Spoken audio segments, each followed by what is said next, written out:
Shalom, shalom, shalom. Oke, silakan duduk. Saya duduk gak apa-apa ya? Boleh nggak? Lebih santai ya. Aduh, udah lama banget nih nggak sharing-sharing ini. Biasanya sharingnya di Zoom. Iya, terus kalau di Zoom biasanya saya cuma sharing 10 menit, terus saya Q&A. Iya, sebenarnya bingung apa yang mau di-sharingin. Enggak. Supaya lebih seru. Karena kalau Q&A itu bisa lebih interaktif ya. Kalau kita kayak gini kan mungkin kalau yang ngantuk saya bisa tahu. Kalau di rumah Zoom nggak. Kalau ada yang ngantuk main handphone kan nggak kelihatan. Makanya diajakin berinteraksi supaya mereka bisa terlibat juga. Yuk kita doa yuk. Thank you Tuhan buat hari ini.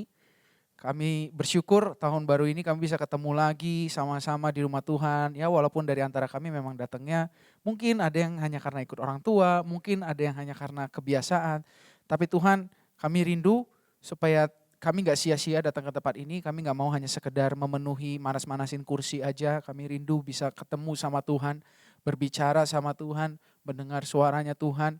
Walaupun mungkin hari ini kami datangnya anggot-anggotan, tadinya mungkin kami gak mau datang dan tiba-tiba kami datang. Biar kami menemukan jawaban di dalam Engkau dan biar kami bisa diubahkan di dalam Engkau. Terima kasih Bapa, hanya di dalam nama Tuhan Yesus.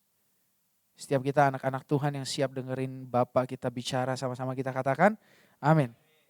Oke, dan temanya, apa temanya? Hope in worship, pengharapan di dalam penyembahan. Nah sebenarnya ini harus diralat dulu nih. Kita bedakan dulu, yang namanya pujian dan penyembahan itu hal yang berbeda. Oke, ada di sini namanya tim puji sembah gitu ya. Tapi sebenarnya pujian dan penyembahan itu hal yang different. Kenapa? Karena semua orang bisa menyembah. Semua orang bisa menyembah karena penyembahan itu bisa bicara tentang sikap hati. Tapi yang bisa melakukan puji-pujian hanya siapa? Hanya mereka yang punya mulut atau bisa berbicara atau bisa mendengar. Gak semua orang bisa melakukan puji-pujian. Tapi balik lagi, kenapa orang bisa memberikan puji-pujian? Karena adanya pengertian atau pemahaman yang mereka terima entah itu lewat mata, telinga, atau experience. Pujian yang sejati akan menuntun kepada penyembahan. Nah di dalam pujian kita menemukan pengharapan. Pengharapan itu yang membawa kita masuk ke dalam penyembahan. Kenapa begitu? Karena gini, arti dari penyembahan sendiri itu adalah ekspresi. Sama-sama kita katakan ekspresi. Ya penyembahan itu ekspresi. Ekspresi itu macam-macam. Ekspresi dari penyembahan itu berasal dari rasa kagum dan syukur sama Tuhan. Nah bisa diungkapkan dengan cara memuji kata-kata, bisa diungkapkan dengan memberikan sesuatu persembahan atau kita mengorbankan atau memberikan ketaatan kita pada Tuhan. Nah itu ekspresi dari penyembahan. Jadi bukan hanya puji-pujian, kalau dibilang aku mau ambil waktu worship dulu ya gitu. Itu sebenarnya waktu untuk kita praising God. Karena apa ketika kita worship mau lagunya cepat ataupun lambat apa yang kita katakan? Terima kasih, ucapan syukur, benar gak? Nah dan itu bukan penyembahan yang sesungguhnya. Karena penyembahan yang sesungguhnya kita sama-sama baca di dalam Kolose 3 ayat 16 sampai 17. Kolose 3 ayat 16 sampai 17.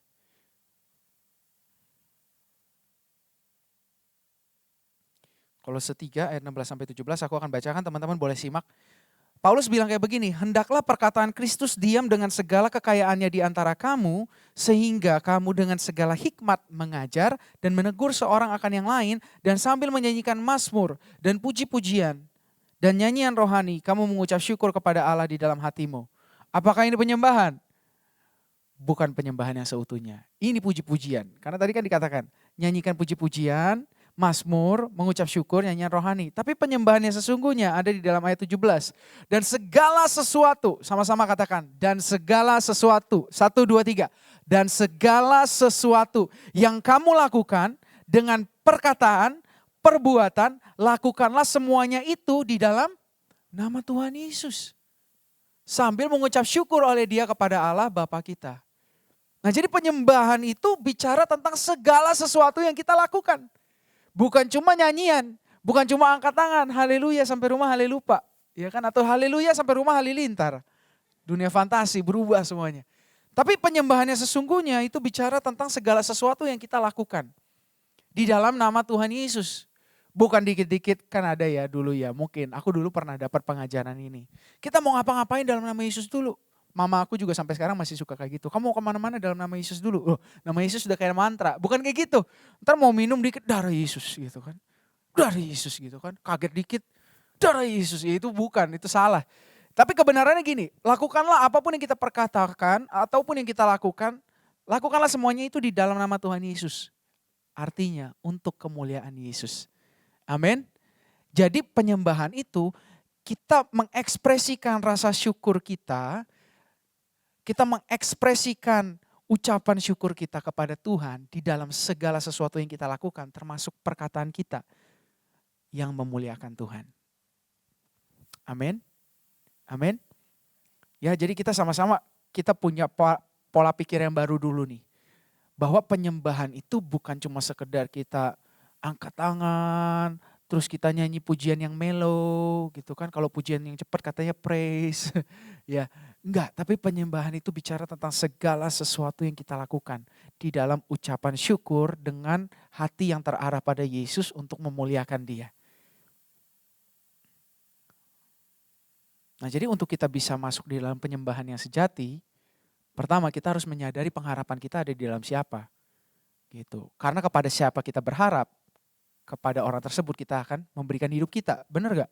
Pernah yang di sini ngalamin PHP?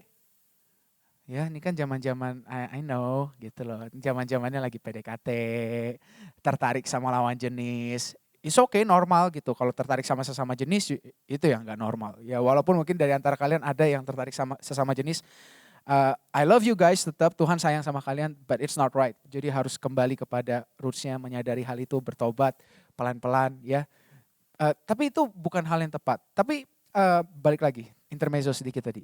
Intinya ketika kita mau mendekatkan diri kita sama seseorang, bukankah kita punya pengharapan sama dia? Benar gak sih? Benar gak sih? Kalau kita gak punya pengharapan atau gak ada sesuatu yang menarik dari orang tersebut, kita gak akan menaruh ekspektasi kita gak akan menaruh, kayaknya bisa deh sama dia. Bener gak? Kenapa kita seringkali di dalam hubungan bisa bilang kayaknya bisa deh sama dia? Kenapa? Karena mungkin dia sesuai tipe kita, Hong Pancang, ya kan, la la la la la la la la la romantic Sunday. Nonton gak sih kalian? Nonton kan? Ya kan? Ya kan? Kalau yang cowok-cowok mungkin taunya La Vida, la la la la la la la la la. Attack on Titan ya besok, malam ini ya guys. Jangan lupa episode terakhir. Oke, intermezzo lagi. Intinya gitu, ketika kita deketin diri kita sama seseorang, berarti kita tahu ada sesuatu yang kayaknya bisa deh. Sama halnya dalam hubungan kita sama Tuhan. Kalau kita gak punya ekspektasi sama Tuhan, kita gak akan mau berikan hidup kita buat Tuhan. Kita gak akan bisa menyembah Tuhan tadi. Memberikan seluruhnya untuk kemuliaannya Dia. Karena apa? Orang kita gak punya pengharapan di dalam Dia kok. Nah tapi ketika kita menyadari bahwa kita punya pengharapan di dalam Tuhan, atau kita punya pengharapan kepada seseorang, kita pasti mau memberikan hidup kita. Waktu kita lebih banyak, ya kalau di dalam PDKT pasti karena kita tahu dia mungkin bisa jadi pasanganku, asik. Kita akan memberikan waktu kita lebih banyak buat dia. Yuk dating yuk ngobrol yuk kemana yuk. Kita pengen kasih dia kado, kita pengen kasih dia sesuatu yang menyenangkan hatinya. Supaya apa? Supaya this relationship bisa jalan, ya kan? Supaya ini gak jadi ghosting-ghostingan lagi gitu loh. Ya gak jadi lagunya Liodra lagi gitu. Tapi ini benar-benar bisa jadi hubungan yang jalan. Sama dengan Tuhan. Nah kalau kita mau benar-benar mengalami keintiman di dalam penyembahan, kita harus punya pengharapan di dalam Dia. Nah untuk kita punya pengharapan di dalam Dia, kita harus punya pengenalan akan Dia. Ya enggak? Kalau kita gak kenal sama seseorang, kita gak akan punya ekspektasi sama orang tersebut. Gak mungkin saya tiba-tiba datang ke siapa misalnya? Ke Abigail gitu kan, tadi ada yang namanya Abigail. Ya, ke Abigail terus saya bilang, Abigail aku akan percayakan kamu rumahku ya. Out of nowhere, gak mungkin. Tapi kenapa aku bisa percayakan rumah aku mungkin atau rekeningku ke Abigail buat kamu kelola anything, kamu mau taruh cryptocurrency, kamu mau taruh ke saham atau apapun itu, aku percaya sama kamu. Karena apa? Pasti karena aku pernah melihat track recordnya dia pernah mengelola uang seseorang atau aku pernah ngobrol yang panjang sama dia. Beberapa waktu, beberapa hari, beberapa tahun sampai akhirnya aku tahu dia capable. Dia punya kekuatan itu, dia punya kapasitas itu untuk bisa mengakumulasikan atau mengelola keuangan aku. Makanya aku percayain. Sama dengan Tuhan. Kita gak akan bisa menaruh pengharapan kita kalau kita gak kenal sama Tuhan. Tapi ada kabar baiknya, Tuhan mengenal kita.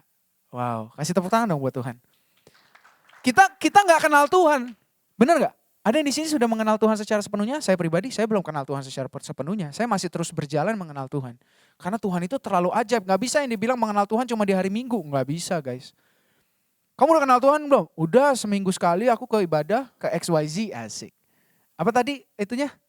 XYZ? Rise and be champion. Oke, rise and be champion. XYZ? Yang sini jemaat lain ya, kamu dari gereja mana? Oke. Coba lagi, XYZ?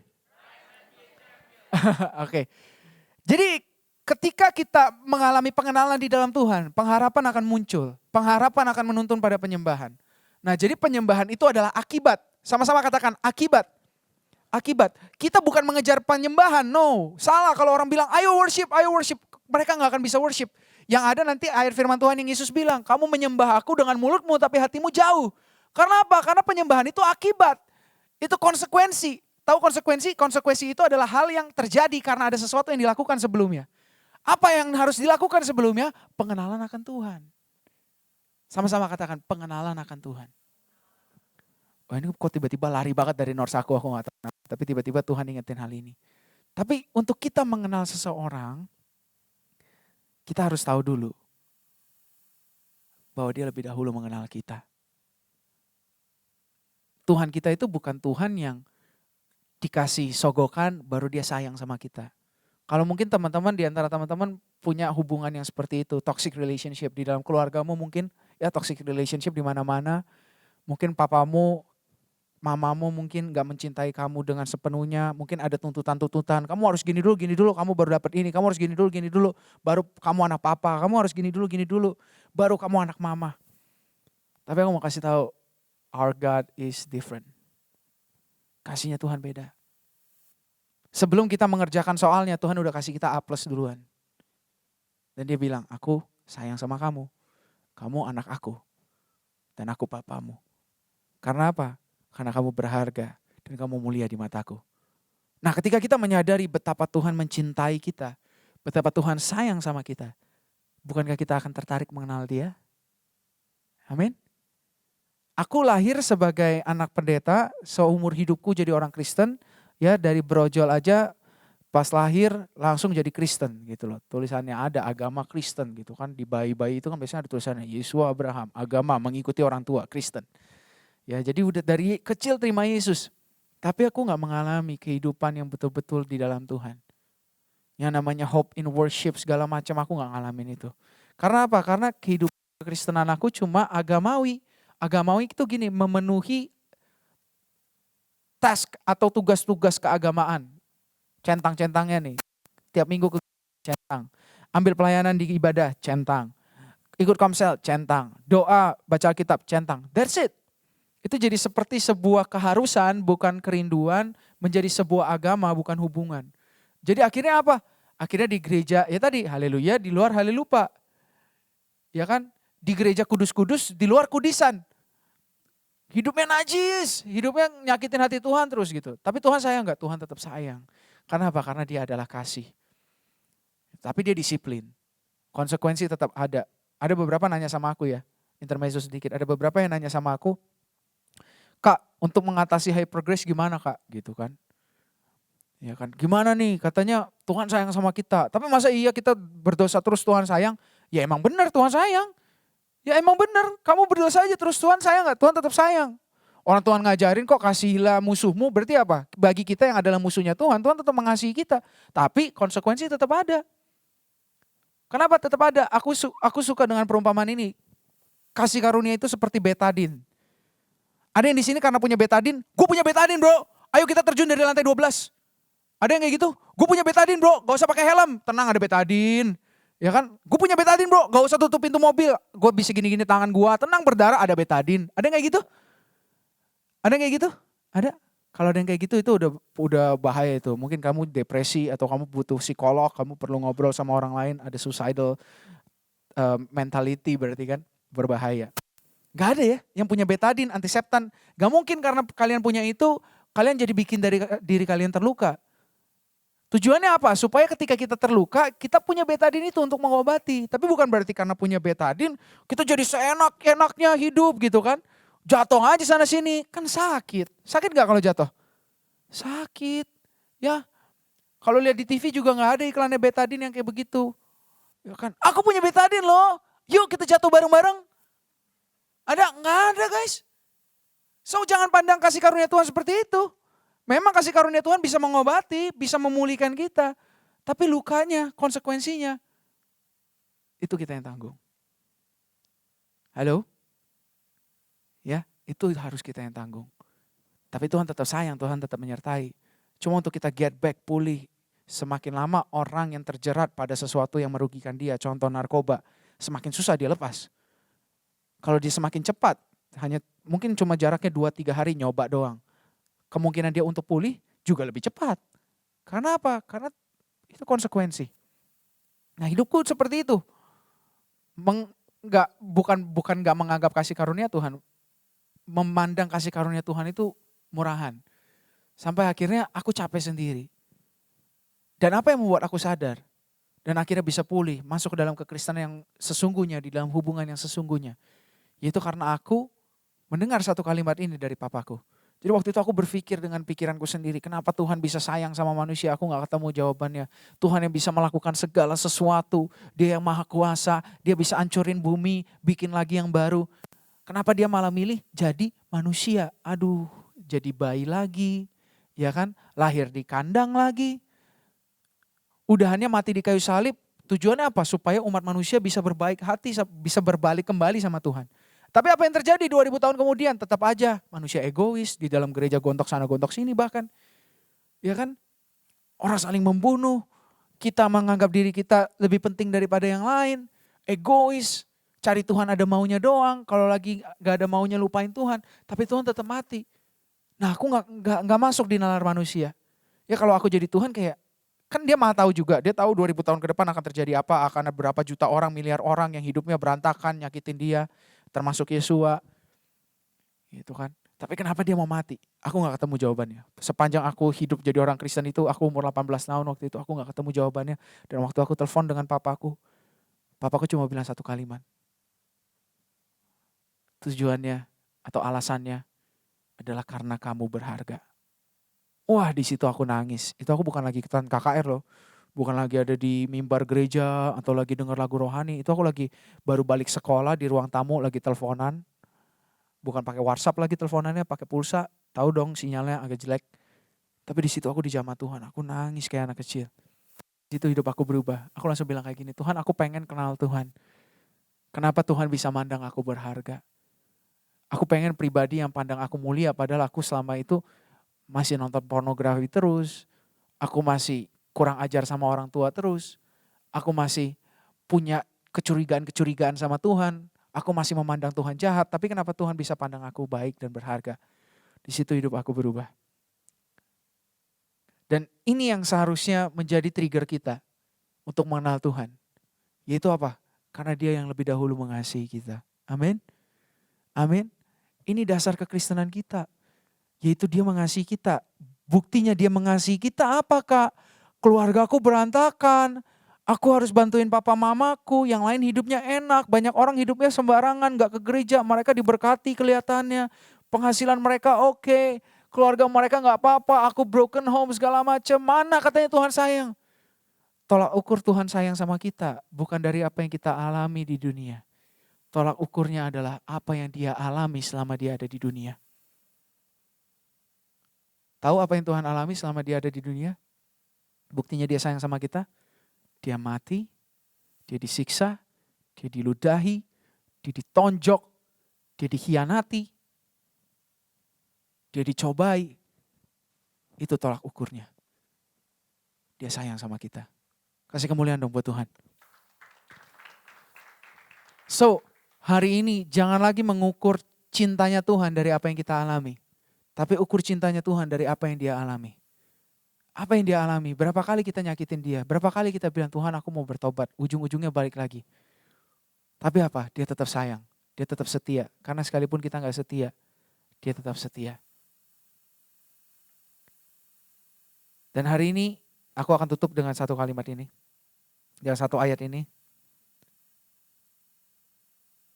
Ulangan 4 ayat 9. So kalau kita pengen hidup kita punya pengharapan yang gak pernah padam, kita harus punya pengenalan akan Dia. Dan pengenalan akan Dia harus didasari dari kesadaran bahwa kita dikasihi oleh Dia. Dan Dia mengasihi kita diukur dari apa yang Dia alami, bukan apa yang kita alami. Karena apa yang Dia alami itu menunjukkan betapa Dia sayang sama kita. Persoalan di dunia bisa kita lewati terus. Ya aku tahu masa muda sekarang tuh lumayan berat. Kalian comparison dengan orang-orang di sosial media. Ya kan ngelihat dia sukses, ngelihat ini umur segini udah begitu. Kalian compare di kalian terus. Kalian lupa untuk bersyukur dengan apa yang kalian punya. Tapi ingat, dia sayang sama kamu. Dan biarlah itu menjadi bensin yang mendorong kita untuk kita mau mengenal dia. Mengenal Tuhan itu berarti apa sih? Kita mau mengambil kesadaran setiap waktu bahwa dia ada di dekat kita. Dan kita rindu untuk terus merenungkan firman-Nya, spend time sama dia. Supaya hatinya dia jadi hatinya kita. Supaya pikirannya dia jadi pikirannya kita. Sehingga kita semakin serupa dengan Yesus. Dan di masa mudamu akhirnya orang-orang bisa mengalami kasih Tuhan lewat kehidupanmu. Papa mamamu bisa berbaikan mungkin. Di sekolahmu teman-temanmu bisa bertobat karena melihat kehidupanmu yang penuh pengharapan. Yang diawali dengan kesadaran bahwa Tuhan sayang. Dan aku mau mengenal Tuhan. Amin. Dan kuncinya gimana Kak supaya aku gak lupa. Ulangan 4 ayat 9 bahasa Indonesia masa kini. Sebelum bangsa Israel masuk ke dalam tanah perjanjian, Musa mengingatkan firman Tuhan datang kepada Musa dan Musa sampaikan kepada bangsa Israel. Supaya ketika kamu sampai di tanah perjanjian, tolong, kata Musa bilang gini, perhatikanlah, sama-sama katakan, perhatikanlah. Sama-sama katakan, perhatikanlah. 1, 2, 3, perhatikanlah. Dan ingatlah, 1, 2, 3, ingatlah. 1, 2, 3, ingatlah. Perhatikanlah dan ingatlah baik-baik. Supaya seumur hidupmu, kamu tidak lupa apa yang sudah kamu saksikan sendiri. Jadi pertama, catat ini, perhatikan dan ingat apa yang pernah kita saksikan. Ketika kita menyaksikan sesuatu, kalau kita nonton film, apakah kita yang mengalaminya? Bukan. Siapa yang mengalami? Orang yang ada di film itu, betul? Kalau firman Tuhan katakan saksikan dan perhatikan, berarti ada seseorang, ada sesuatu yang kita harus perhatikan dan saksikan. Siapa itu? Yesus. Perhatikan dan saksikanlah bagaimana Yesus ketika dia hidup di dalam dunia ini. Dia gak mengeluh. Dia gak sepanjang hidupnya dia gak mengeluh dan dia bilang kayak aduh manusia udahlah gue gak mau lagi lah. Sempat gak Yesus kecewa? Sempat sama Yerusalem segala macam. Tapi apakah keluh kesahnya dia menghentikan ketaatannya dia? Enggak. Keluh kesahnya dia tetap gak menghentikan dia untuk dia tetap mati di kayu salib. So perhatikan dan ingatlah bagaimana Yesus pernah mati. Bagaimana Yesus pernah datang. Dia pencipta segala sesuatu loh. Bayangin loh pencipta segala sesuatu. Dia jadi manusia, jadi anak lagi. Kenapa gak Yesus datang tuh pas datang ke dunia mati? Ya udah tinggal datang mati aja. Bener gak? Kan bisa dong. Gak usah jadi manusia lahir di kandungan Maria dulu. Ngalamin turbulensi, ngalamin kepahitan, kehilangan, kesedihan. Papanya meninggal, dia harus ngalamin semua rasa itu. Perhatikan dan ingatlah. Kenapa dia memilih untuk lahir ke dunia ini dan dia jadi manusia dari bayi supaya dia bisa merasakan apa yang kita rasakan. Dia tahu apa yang sedang kita rasakan hari ini. Kekecewaanmu, kepahitanmu, sakit hatimu. Tuhan tahu. Kakak gampang ngomongnya gak pernah dikhianatin sama temen. Gak pernah diduain. Kakak gak pernah rasain kehilangan orang tua aku kemarin. Pamanku, sahabatku. Aku mungkin gak tahu tapi Yesus tahu. Karena Yesus pernah ngalamin yang namanya kehilangan. Dia pernah kehilangan Lazarus, dia pernah kehilangan papanya, dia nangis, dia gak bisa berbuat apa-apa. Karena pada saat itu belum waktunya untuk dia bekerja. Dia pernah dikhianati sama Yudas, dia pernah dikhianati sama Petrus, dia tahu rasanya dikhianati itu seperti apa. Jadi perhatikan dan ingatlah baik-baik bagaimana Yesus pernah hidup di dunia ini. Dan gak stop di sana. Di ayat di berikutnya, bagian berikutnya firman Tuhan katakan ceritakanlah. Sama-sama katakan ceritakanlah. 1, 2, 3 ceritakanlah. Kepada anak cucumu tentang hari itu ketika kamu berdiri di depan Tuhan Allahmu di Gunung Sinai. Perhatikan, ingat dan ceritakan apa yang pernah Yesus alami. Dan itu menjadi kesaksian kita. Karena apa? Pengalaman Yesus akan merubah hidup kita. Bukan merubah hidup kita secara kondisi aja. Bukan hanya nanti kita mungkin Tuhan akan bawa tambah naik dan tambah sukses. Itu bonus. Tapi yang pasti ada pertobatan. Pikiran kita diubahkan, hati kita diubahkan, hidup kita jadi seperti Yesus. Amin. Dan akhirnya kita hidup di dalam penyembahan yang sejati. Diawali dari kita memperhatikan, mengingat dan menceritakan, akhirnya kita menyadari kasih-Nya Tuhan. Dia sayang sama saya dan saya mau ambil keputusan untuk mengenal Dia. Dan ketika kita mengenal Dia, di situ kita punya pengharapan karena kita tahu Dia tidak pernah mengecewakan. Dan di sana hidup kita terus hari demi hari ada di dalam penyembahan yang sesungguhnya. Kasih kemuliaan buat Tuhan Yesus.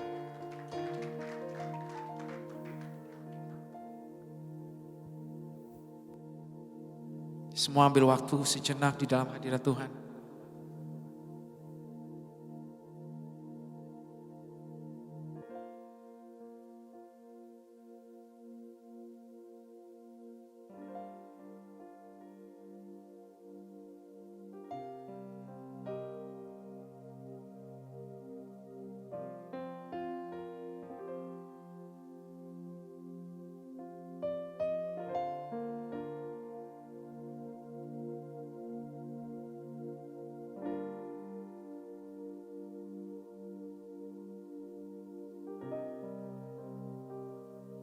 Terima kasih Tuhan.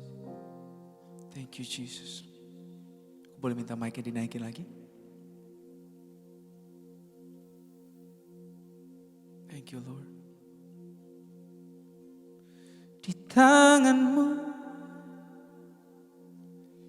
ini janjiku segenap hidupku untuk-Mu. Kau mengatur jalan hidupku, ku milik-Mu selamanya.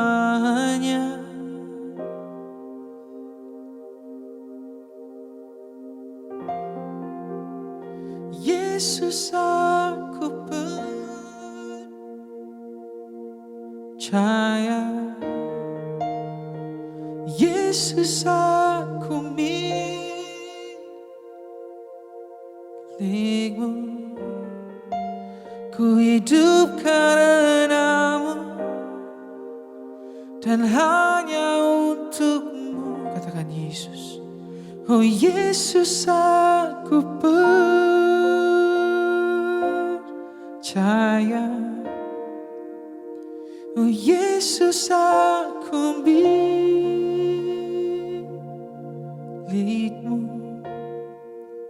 Ku hidup karena-Mu dan hanya untuk-Mu selamanya. Selamanya.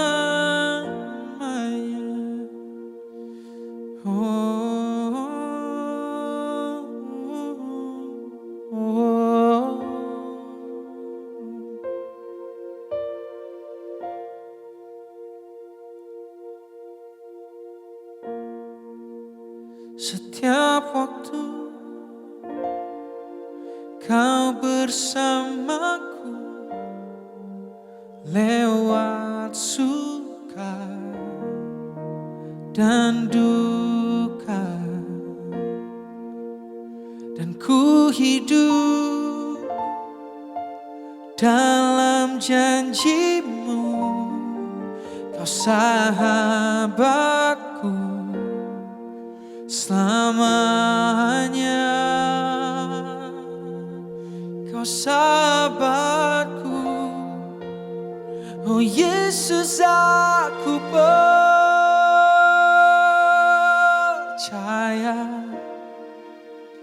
Oh Yesus, aku milik-Mu. Ku hidup karena-Mu dan hanya untuk-Mu. Oh Yesus, aku percaya.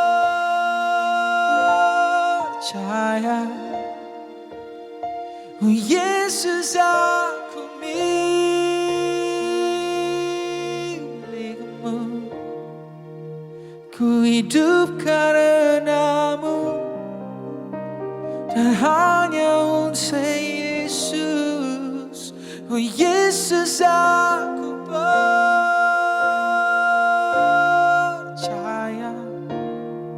hidup karenamu dan hanya untukmu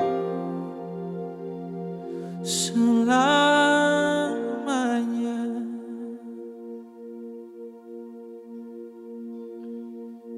Selamanya.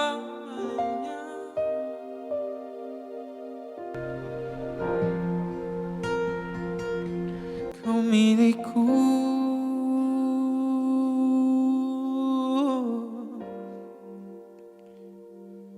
Ku milikmu.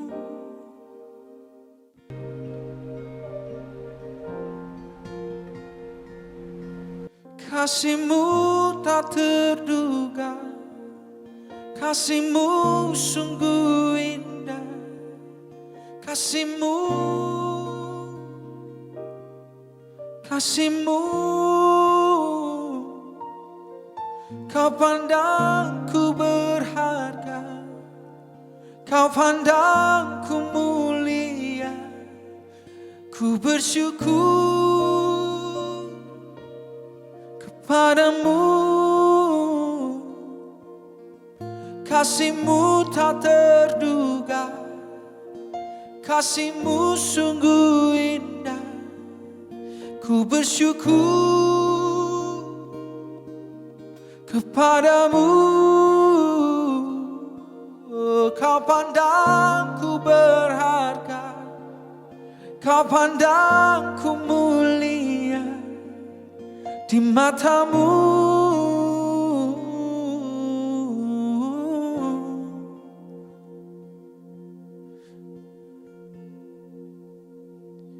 I will worship you. I will worship you. I will worship you.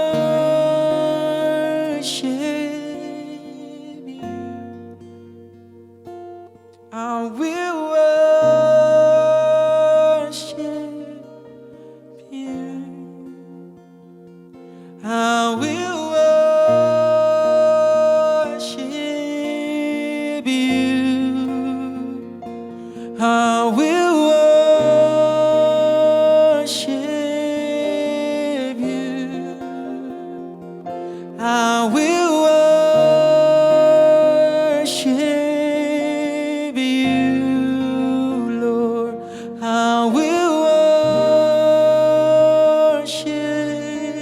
Say, I will worship you. Worship you, Lord. I will worship. God, I yang seperti-Mu. I will worship you. I will worship you.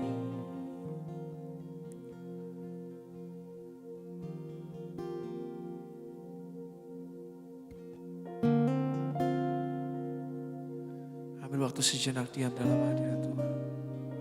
Coba perhatikan, coba ingat kembali apa yang dia pernah alami.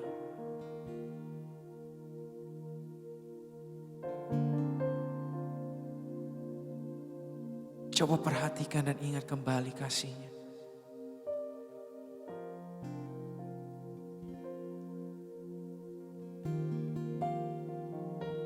Pandang wajah-Nya, dia gak pernah jauh. Coba rasakan lubang di tangannya. Coba pandang lubang yang ada di lambungnya. Coba pandang matanya yang penuh kasih.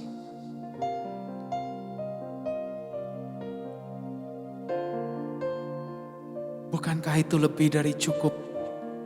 Bukankah itu lebih dari cukup untuk membuktikan betapa Engkau berharga, betapa Engkau mulia?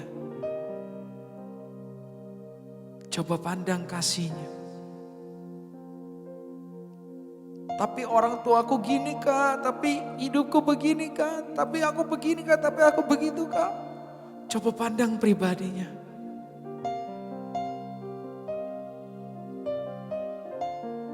Dia pernah melalui yang lebih berat dari apa yang kau alami. Dan dia tetap bertahan. Jadi gak ada alasan untuk menyerah. Tapi ini saatnya untuk berserah sama Tuhan. Kamu gak terlalu muda untuk menyerahkan hidupmu. Kamu gak terlalu muda, kamu gak terlalu kotor untuk menyerahkan hidupmu kepada Tuhan.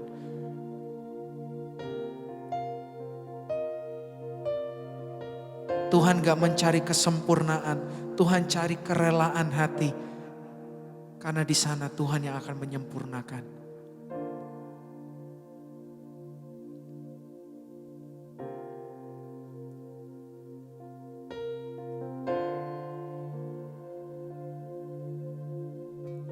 Kau tahu ku tak sempurna, kau tahu ku penuh dosa Tuhan, namun kau menerimaku apa adanya.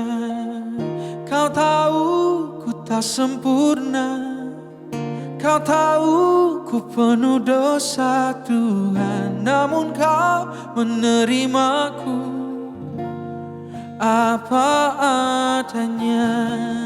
Kau tahu ku tak sempurna, kau tahu ku penuh dosa Tuhan, namun kau menerimaku apa adanya. Kau tahu ku tak sempurna, kau tahu ku penuh dosa Tuhan, namun kau menerimaku. Mari kita bangkit berdiri. Mari kita bangkit berdiri, angkat tanganmu di hadirat Tuhan, katakan, kau tahu ku tak sempurna, kau tahu ku penuh dosa Tuhan, namun kau menerimaku apa adanya. Kau tahu ku tak sempurna, kau tahu ku penuh dosa Tuhan, namun kau menerimaku. Dia menerima apa adanya. Kau tahu ku tak sempurna, oh, kau tahu ku penuh dosa Tuhan, namun kau menerimaku apa adanya. Kau tahu ku tak sempurna, kau tahu ku penuh dosa, namun kau menerimaku.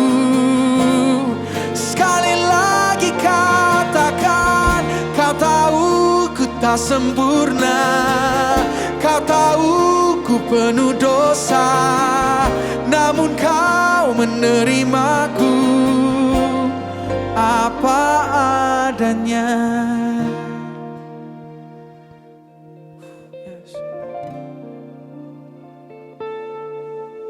Semua yang rindu mengenal Tuhan lebih lagi, taruh tangan kananmu di dadamu. Taruh tangan kananmu di dadamu. Oh karabataka sikirirebetaka. Roh Kudus jamah setiap kami. Jamah setiap kami. Berikan kami kesadaran akan kasih-Mu. Berikan kami kesadaran akan pribadi-Mu. Tiada yang seperti Engkau Tuhan. Dan hari ini kami mau ambil keputusan untuk memandang-Mu, bukan yang lain. Kami gak mau melihat apa yang kami alami, tapi kami mau melihat apa yang Tuhan alami. Karena itu menjadi dasar iman kekristenan kami. Engkau mati buat kami, Engkau bangkit buat kami. Dan Engkau sangat mencintai kami. Dan hari ini Bapa, kami rindu mengenal Engkau secara pribadi lebih lagi. Karena hanya dengan demikian kami bisa mengenal pengharapan yang ada di dalam-Mu. Karena hanya dengan demikian kami bisa hidup di dalam penyembahan yang sesungguhnya. Terima kasih Bapa.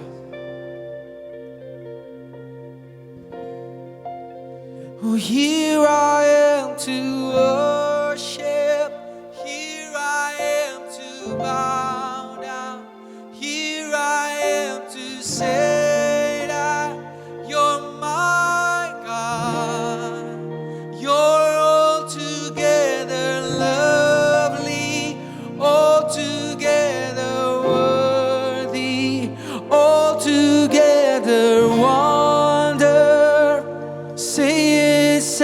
it from your heart. Oh, here I am to worship.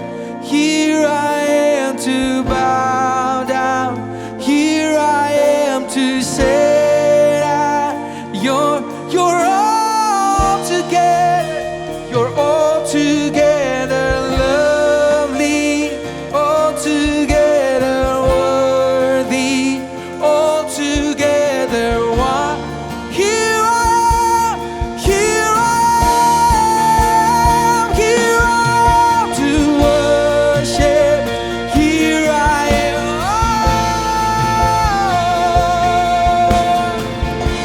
To say that you're mine. You're all together.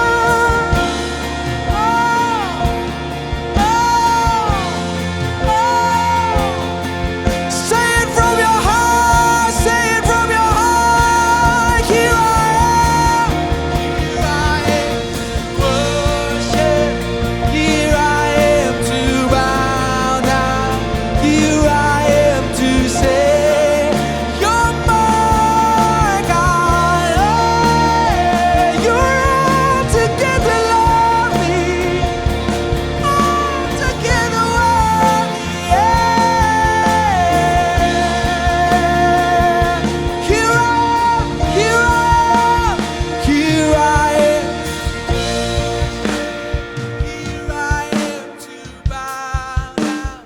Here I am to say that you're my Jesus.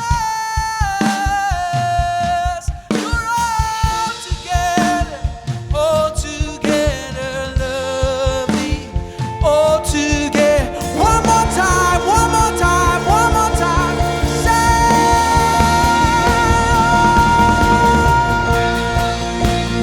here I am to bow down.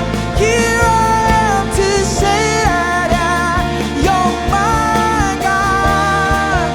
You're all together lovely, all together worthy, all together wonderful to me. Yes. Berikan sorak-sorai buat Tuhan. Yes, Lord. No one like you, no one like you, no one like you, no one like you, no one like you, Lord. Yes. Oh, oh. No one like you, no one like you. Thank you, Jesus. Terima kasih, Bapak. Jamah setiap kami. Jamah setiap kami. Karapata kabasik. Bapak, terima kasih untuk kasih-Mu. Terima kasih untuk salib-Mu. Itu sumber sukacita kami. Bukan doa yang terjawab, tapi doa yang sudah diberikan ketika kami belum memintanya, yaitu keselamatan dari-Mu. Itulah landasan kami untuk terus mengucap syukur. Karena di dalam kehidupan ini kami seringkali ada di atas, kadang kami juga ada di bawah. Dan itu gak bisa dijadikan tolak ukur untuk sukacita kami atau rasa syukur kami. Kami gak mau taruh kepada hal-hal yang lahiriah atau hal-hal yang material, tapi kami mau taruh pengharapan kami, ucapan syukur kami padamu. Terima kasih Bapak.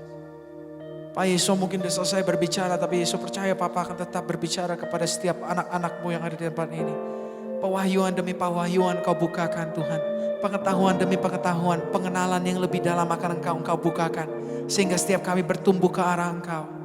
Dan kami terus mengasihi-Mu, mengasihi sesama. Karena Engkau lebih dahulu mengasihi kami.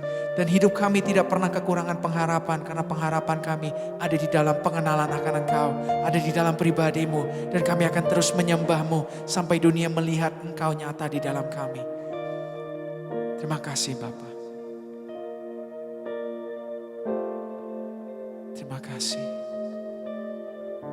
Hanya di dalam nama Tuhan Yesus. Mari setiap kita yang percaya Tuhan sayang sama kita dan kita rindu untuk mengenal Dia, lebih lagi menyembah Dia. Sama-sama kita katakan, amin. Tuhan memberkati.